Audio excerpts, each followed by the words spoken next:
Welcome to RetinUp. I'm Scott Kriswanis. And I'm John Kitchens. And John, today we have a very special guest. Tell us about her. Well, I'll tell you, she really hopefully needs no introduction. I know the company that she is the CEO of needs absolutely no introduction in the retinal world. She's the CEO of Good Days. It's Clorinda Walley. And I really love having the opportunity to have Clorinda on because Good Days and patient assistance funding is such a black box, and sometimes the funding comes and goes. And I think educating retina specialists a bit more about Good Days that's so valuable for our patients will help increase the understanding, the awareness, and hopefully find a way that maybe we can help Good Days achieve their mission, which is to make sure that no patients go without treatment for macular degeneration. So, Scott, you want to kick us off with our interview with Clorinda. And Clorinda, thank you for joining us. Absolutely. Pleasure to be here. Yeah, so Clorinda, let's start at the top. For the uninitiated, what is Good Days? What is its mission? And how do patients and providers interact with Good Days? Sure. Those are a lot of questions. Let me start with who we are. We are a 501c3 based out of Frisco, Texas. And essentially, it's exactly what John said. We want to ensure that if there's a treatment out there that people need access to, that we can help provide that. We're here to remove a barrier. We're a safety net. The greatest science in the world means nothing if people don't have access to it. And one of those barriers is definitely financial. Another one is travel, getting to and from. And so we were founded in 2003. I've been with the organization for 18 years. So, Clorinda, you started 18 years ago. How did you start with Good Days? How did you find this job? I mean, are you looking for a charitable organization? What's your background? No, it's actually specialty pharmacy. And Good Days was one of the organizations we would go to when we would encounter an individual who couldn't afford their treatment. And so there's several organizations like Good Days, but Good Days happened to be one that, that we would frequent to see if they had any ability to help the people that we served. And they just happened to be 3 blocks down. And so I worked for IVP Care, which is now known as Walgreens Specialty. Okay, so you started on the pharmacy side of things. So was it I something did. that just you looked at it and said, what a great mission this is, and kind of moved you to Oh, join them? absolutely. I was on the side where I couldn't help. And it was, always talking to the different organizations like Good Days. It felt good when we had the opportunity through Good Days to ensure that people had access to their treatments. And so I reached out and I said, I'm looking to do something different, any availability for somebody with my skill set. And so I met with the founder, and he hired me at that time to be director of operations, which is the job I had at IVP Care or Walgreens Specialty. And you mentioned, Clorinda, travel as being something that Good Days supports. I wasn't aware of that. What do you do in the way of travel? Well, so from a travel perspective, outside of the eye space, we do a lot of different categories. So I'll give you an example. One of them is spinal muscular atrophy. And there might be only a handful of specialists in the country. And the families have barriers to getting access to travel to get to that treatment. And so what we've done is, as anytime I'm looking for funding for these programs, I'll seek funding for travel assistance. And that was one where it was actually earmarked. We got a donation specifically to cover travel to get the parents and the child to and from care. We've also have some in other orphan and rare disease and some cancers. Unfortunately, I haven't been able to bridge that for the eye space, which I think is really necessary. I saw it a lot during COVID when they didn't have access to getting themselves to and from the treatment center, and I am certain that a lot of patients fell off of therapy because of that. Can we talk about funding, Clorinda? How is Good Days funded? Is this funded through donations, through industry, through some combination? Definitely through industry. The large majority of our donations come from industry. And of course, I'm responsible for seeking funding. And, anyone who knows me knows I'm going to ask for a donation. I don't care, who you are, what entity you're from. And so, we go to large corporations outside of pharma. We apply for grants from small from small entities that provide grants. And then we also have a grassroots effort in raising donations. And, I'm sure you've seen signs in retinal specialist office providing the opportunity if anyone would like to donate to Good Days. And having said that, when donations are given to us, they're earmarked. So if corporations are giving us donations, they'll say, I'm going to provide this donation for VNRD or for NDRD, neurodegenerative retinal disease, or vascular and neovascular retinal disease. And then within that, they specify, is it going for copay? Is it going for premium? Because in some cases, in other categories, we help cover premiums. Okay, gotcha. So they can kind of specify certain things, but they cannot specify the drug that they want the Good Days donation to cover. Absolutely not. And so the way that works is when the program is defined, I have a medical board, and they'll look at every FDA-approved therapy. We don't cover off-label. So they'll look for every FDA-approved therapy within the category, and then they'll send it to me and say, okay, here's the program, and here are the treatments that are covered underneath it. And you recently split for retina specialists, the geographic atrophy side of things from the leaking macular diseases like macular degeneration and diabetic retinopathy. That split happened relatively recently. Can you talk to us a little bit about that? Yeah, and it was actually a conversation that we've had internally for a few years. And so I'm working at a retinal specialist, you might see this. We'll get enrollments, and let's say this is when we had the MAC and RET program. It would be in the MAC program. Then we would get an EOB, and it should have actually been in the RET program. So we would spend upwards of 3 months every year correcting, closing one, putting them in another, and it just got a little messy. And so, the conversation happened is, are we defining them correctly? Because, after doing research and speaking with many retinal specialists and then speaking with our medical board, they're like, well, there's actually 2 types of eye disease, neurodegenerative and vascular and neovascular. And so as they started looking into it, again, it was legal counsel. There's so many people involved. They're like, okay, I think this is going to be in the best interest of patients, providers, and Good Days to ensure that the right person gets into the right program. And Clorinda, physicians funding opens in Good Days for one of the funds, and then it closes when I assume it runs out of money. What do doctors need to know about how it opens, how it closes, how to keep track of that, how you all decide when it opens and when it closes, and those sorts of things? I wish I could say I had a crystal ball, but unfortunately I ask for donations, and I don't always know if they're coming and when they're coming. And so you all know probably the day after I know. And so the moment we'll get an agreement or an amendment to say we would like to donate to Good Days, the next day a communication is going to be sent out. So we have a long list of people who've entered into our communication list. So you'll receive it, and it'll say this program is opened for re-enrollment, or this program has opened for new enrollments. And for our listeners, where can they go to get on that list if they're not currently on that list?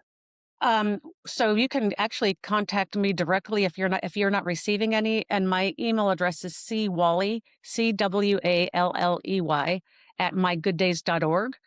And there's also a chat on our website, and you can talk to any care navigator, and we can get you on the list. To the question of funding for a second, Clorinda, do providers or patients know who has contributed, and if so, how much? No, we don't disclose the name of our donors. And so that is, we follow an OIG opinion that was issued to us by the Office of Inspector General.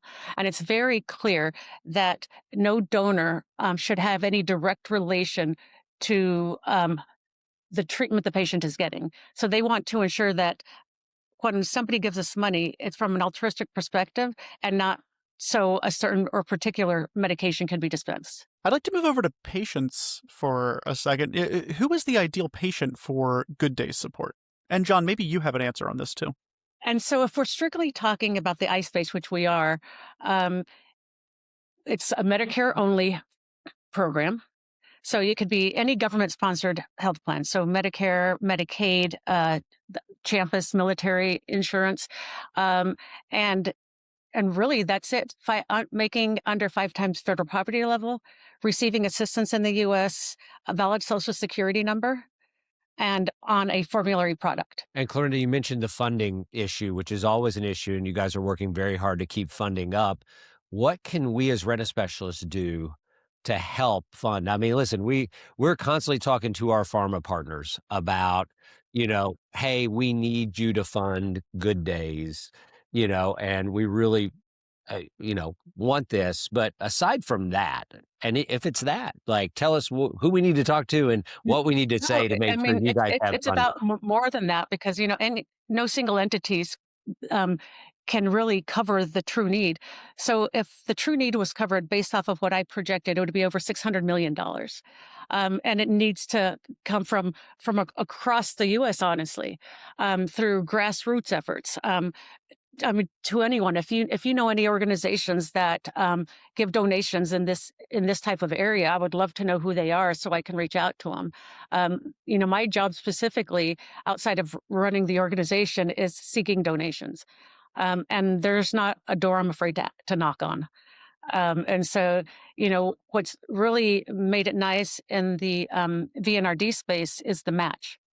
So if I get an individual donation of $100, that turns into $200. Just recently, the Macular Degeneration Foundation donated $120,000 to Good Days for the vascular neovascular retinal disease program, which then doubled to $240,000. And so it's really making a difference. And from that perspective, every individual that comes in, they get an initial allocation of $1,200. And so, you do the math, that's a lot of people that we can continue to help. And what happens, Clorinda, to the money if they don't use all those treatments? If, let's say, we're able to extend that patient out and they don't use their full $1,200 of allocation, does that go into next year's budget? How is that reconciled? Well, that's an excellent question. And so the way that it's done is we look at the historical pay. So, for example, if I approved 100,000 people and they received $1,200 initially, that is an average of what I think we'll spend across the entire population of people that were approved. So, for example, some may use $0, some may go to the appeal max of over $6,000. Okay. But on average, when I'm holding dollars that are donated to us, I'm holding what I know will be spent on average. So, that's a question that's come up a lot. Well, this individual no longer needs it. We apply these funds to this person? Well, that's not how it works because I'm really only holding $1,200 per the 100,000. And so again, that's just years and years of data that tells me, okay, if there's any price increases, if the Medicare spend changes, if it's a Part D treatment, we have all these algorithms that'll say, okay, on average, you need to hold this much money. So that individual might not be using it, but somebody's taking it to the appeal max, and so it's getting spread that direction. And then after all of that, in March 30th, actually, we will look at any dollars that were left in any account, and then it'll go back into the program. So, Clorinda, how good are you? You've done this now for 18 years. How accurate are you at taking this average and coming out at the end of the year and going, hey, listen, we balanced it out and we're at a net of zero, or maybe we've got a deficit of $100,000. But are you pretty good at figuring that out? I am very good, probably within 2 to 3%. Pretty amazing. Wow. Yeah, that's good. That's so. But And isn't I've had something 18 also- years of looking at these programs. And I assume this is something also that insurance companies, and even on the pharma side, when you are with the specialty pharmacy, they probably know that to a pretty accurate degree. Yeah, well, certainly. I mean, when I was working in specialty, we understood. Again, if this is prior to the Med D going down to 2,100 with no catastrophic, we knew if somebody came in with multiple sclerosis, what the need was going to be, what their copays were going to be. And we understand. And also here, I don't know if you all are aware, we have individuals who do benefit investigations. So we're looking into the patient's plan to say, is anything changing? Is Med Advantage going to change? Also, what percent of our population are we getting a 20% copay or a piece of that because they have a secondary? So we're really evaluating everything because what we want to ensure, one, is that we can help as many people as possible, but also two, ensure that we can pay on their behalf. So, going over that number or allocating more, if we don't have the funding for it, it just hurts people. So we've gotten really pretty close to accurate on the number of people we think we're going to see if funding is available and what that spend is going to look like. Clinton, there's a lot of changes going on with Medicare, healthcare in general right now. Do those really affect you tremendously? Oh, 100%. I spend at least an hour a day looking at legislation that can hurt or that can help. We spend a lot of time talking to different advocacy organizations because any decision that's made there can have a lasting impact on the people that we serve. And do you see anything coming down the pipe that you're very aware of that you think, oh my gosh, if this happens, it's going to drastically affect our patients, and anything that you think we should be aware of that maybe we're not right now that could affect funding? Yeah, well, so more on the side of the health plans. And so I don't know if y'all are aware a lot because you do a lot of medical billing, but there's things that are called like maximizers or copay accumulators. And what those will do, and this is really affecting more so with on the commercial end. So if I have ulcerative colitis, and at a time I was on two different specialty treatments. And, my copay was pretty large. And I would go directly to the manufacturer and get their coupon card. And so let's say that they would cover $700 a month of my copay. That would go towards my deductible. Today it does not. And so there's a lot of legislation out there to help try to change that, to ensure that the dollars that you're spending go towards your out of pocket so you can seek treatment. Because what you're finding today is many people who were using those coupon cards and it helped cover those deductibles can't get further in treatment or go to their doctor's office because they can't cover those out-of-pocket costs. So there's many things like that, and it's more so on the pharmacy benefit side than it is on the direct to medical side. And do you carry on conversations routinely with ASRS and the American Academy of Ophthalmology? I do with ASRS, yes. Great, fantastic. What about with policymakers, Clorinda? Does Good Days have any relationship with legislators on the Hill or policymakers at three-letter organizations, or do you just try to stay out of that? Um, as a nonprofit, you can only do so much. Just from our own guidelines. But we certainly will sign on to letters. We do go to DC a couple of times a year, and we're really wanting to talk about from the advocacy's perspective, what are they doing to help their constituents? And if these types of legislative actions take place, this is the impact. Some could be like, this is great, please continue, and others will be like, do you understand? If this passes, the impact it's going to have on your community.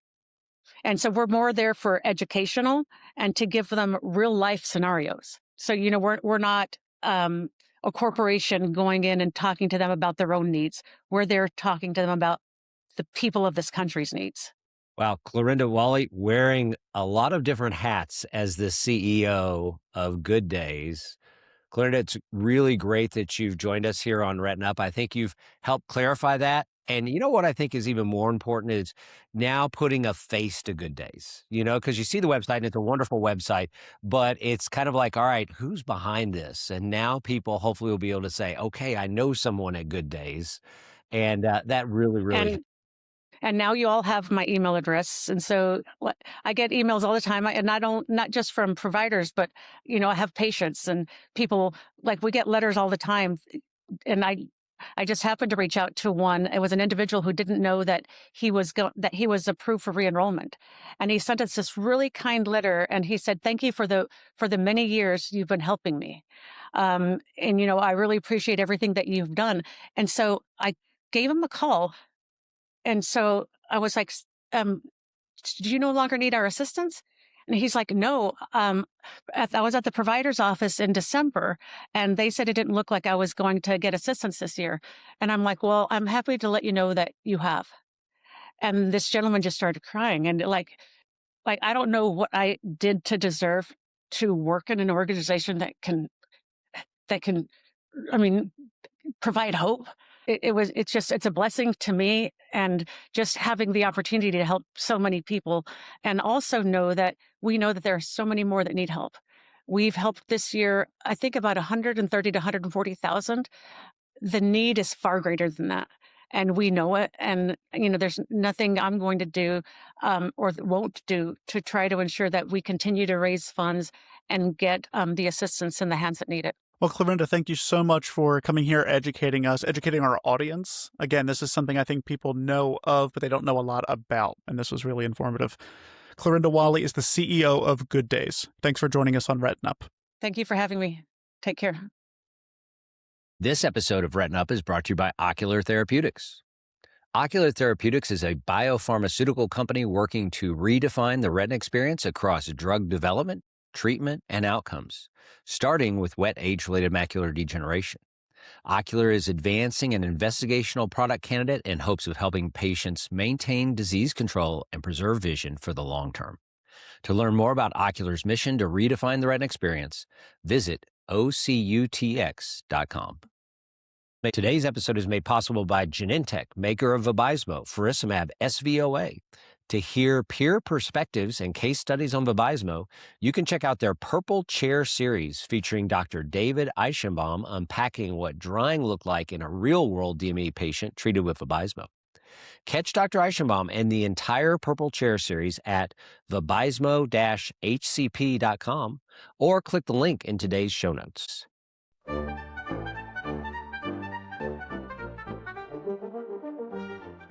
So, Scott, this next segment's a new segment for us. It's going to be exploring the modern era of imaging. It'll be a monthly segment that we're going to be doing. We're going to have a rotating guest chair, U.S. and international, and it's going to be brought to you by Optos. So we're guaranteed to see some really great, compelling images. Yeah, if you are a listener of the podcast and the podcast only, consider going over to YouTube so you can take a look at some of these images. John and whoever the guest is will use the theater of the mind to explain to you what they're looking at. But if a particular image does interest you, hop on over to YouTube so you can see it. John, what are you hoping to accomplish with this recurring segment, this new monthly segment? Well, Scott, Retina is such a visual game. I mean, we just really love the visual nature of it, beautiful images.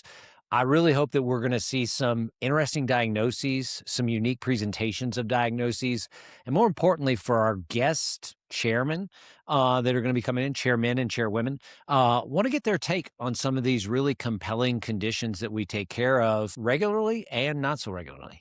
All right, well, then let's kick it off. For this one, I'm going to sit back. John, it's going to be you and our first guest, Professor Paulo Stanga. Well, it's my honor and privilege to introduce the first guest on our Image of the Month, Professor Paulo Stanga. Paulo's a wonderful imaging expert, retina expert, and a good friend of mine who we interface and interact at multiple different meetings. Paulo, welcome to RetinUp. John, thank you very much for the invitation.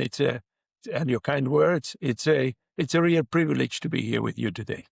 Well, I certainly appreciate it. And you've brought forth a very interesting case that I think has a lot of nuances that we can really appreciate, and really appreciate the beautiful ultra-wide field imaging. So tell us about the image that we're seeing here of this patient's right eye.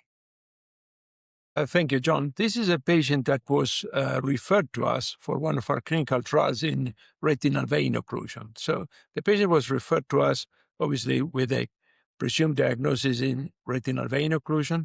And every time I see a patient, before the patient comes into my office, the patient undergoes multimodal imaging. So this patient was imaged with a Silverstone RGB device. And as soon as I opened the image and I saw that optic nerve, I thought there's something that doesn't match the diagnosis of branch retinal vein occlusion.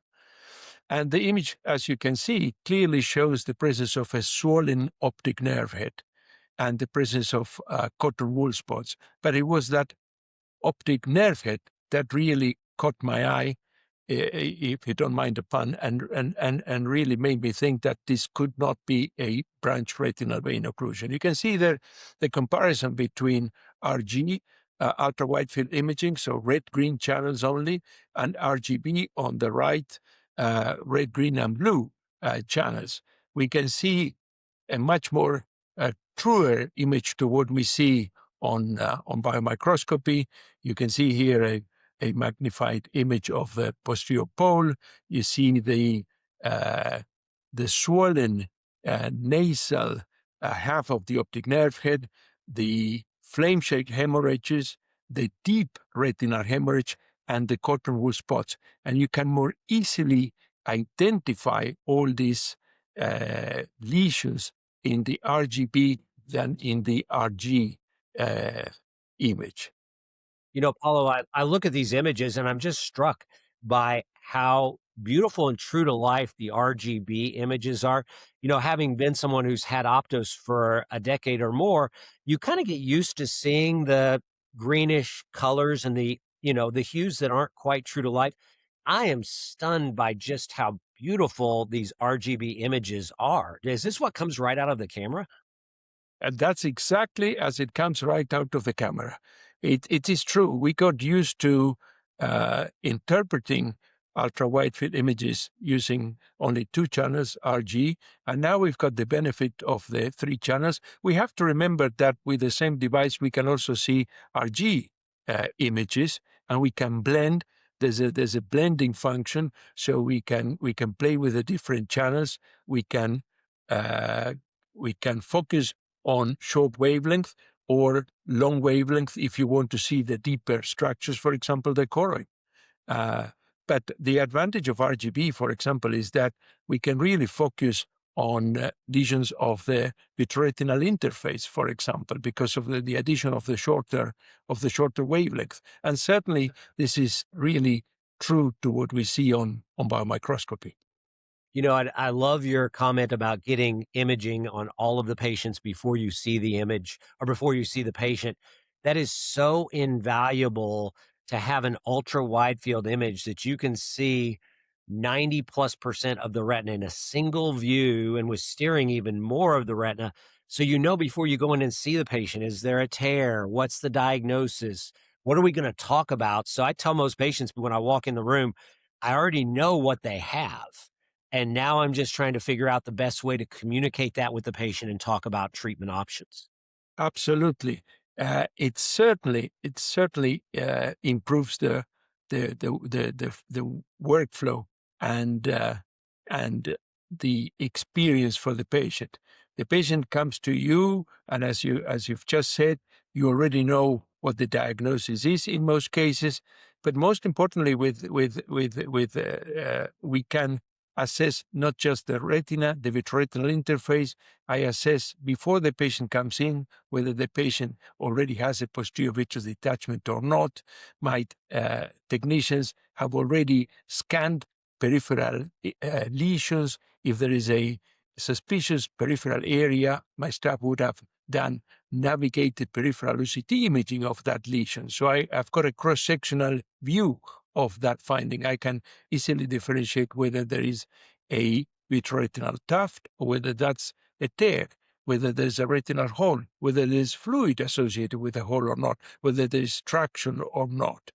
And for example, in this case, going back to this case, without asking for an extra test, I already see that there is intraretinal foveal fluid or intrafoveal fluid. I can see that there is a minimum of subfoveal fluid, and I can even see that there are elongated photoreceptor outer segments. And we can easily document the presence of cotton wool spots, and by doing cross-sectional imaging of the cotton wool spots, we can easily explain to the patient where the problem is and why we have those whitish areas in the retina. So it's also excellent from an educational point of view to show the patient what the problem is. And as I'm sure you've seen yourself, when we are following up the patients with ultra-widefield images, the patients come back and they themselves can easily read the image. And they just say, oh, yeah, I can see the improvement myself, especially when you put them side by side, the comparison. It's a great tool. You know, Paul, I'm stunned by how wide these OCTs are. And this is a device we don't have in our office, the Silverstone, which gives you a really amazing wide field OCT where you get an image of the nerve the macula, and the temporal retina. Are you getting these kind of images on all your patients? In most patients, yes, in most patients. The beauty is that this is swept source technology, so you do not get roll of sensitivity. So in the same scan, you've got excellent data points in the vitreous up to the choroid. So you can easily see, for example, determine whether there's a pachychoroid or not with the same in the same image where you are diagnosing whether there is a PVD or not. But yes, and also because of the longer wavelength, because we are using 1050 nanometers, there's excellent penetration through media opacity. For example, cataracts or even vitreous hemorrhages. Sometimes we confirm in a diabetic, for example, with traction retinal detachments, whether the macula is on or off behind a hemorrhage with these ultra-wide field OCT images. Paulo, you go back to the case, you diagnosed this patient with papillophlebitis. For the practitioner, should we be differentiating papillophlebitis from a vein occlusion? And why is it important? And what would you do different in a case of papillophlebitis versus an RVO? Absolutely. That's a very good question. Papillophlebitis, as the name implies, as you know, it's an inflammatory disease. So we have to rule out causes for inflammation of the optic nerve here. Inflammatory diseases, infectious diseases, before we can even consider systemic steroids. And then there's the ongoing debate about whether it's better to put these patients on systemic steroids or intraocular steroids. This patient is going to undergo an intravitreal injection of slow-release dexamethasone implant if we confirm tomorrow with a blood test that there is no infectious disease. Fantastic, Paulo. Beautiful case. Wonderful to have you on as the first guest for our Image of the Month. Stunning images. It's going to be hard to find images that measure up, but something tells me that with this RGB camera system, we're going to see some pretty amazing things. Once again, Professor Paulo Stanga, thank you for joining us. John, thank you for having me as your first guest. It's a true privilege to be here with you today. The images you have seen today were from the Optos Silverstone RGB, redefining what's possible in retinal imaging. It's the only system that captures true color, 200-degree ultra-wide field images in a single shot, seamlessly paired with guided swept source OCT. With 9 imaging modalities in one device, eye care professionals can spot pathology anywhere in the retina with unmatched clarity. Silverstone RGB, see more, diagnose with confidence. RetinUp is an editorially independent podcast supported with advertising. Laura Brown is our production and marketing lead, and Liz Hogan is the head of business development. If you're interested in advertising on RetinUp, have a question for the mailbag, or just have a topic you'd like us to cover, send an email to info@retinup.com. Follow us on LinkedIn and visit retinup.com to sign up for our newsletter so you never miss an episode. Like and subscribe to the show whether you're on YouTube or a podcast streamer. Leave us a review if you're feeling generous. And if you like the show or if you found this episode useful, pass it along to a colleague. That really helps us expand our audience. We'll be back next time with a fresh perspective on what's happening in retina.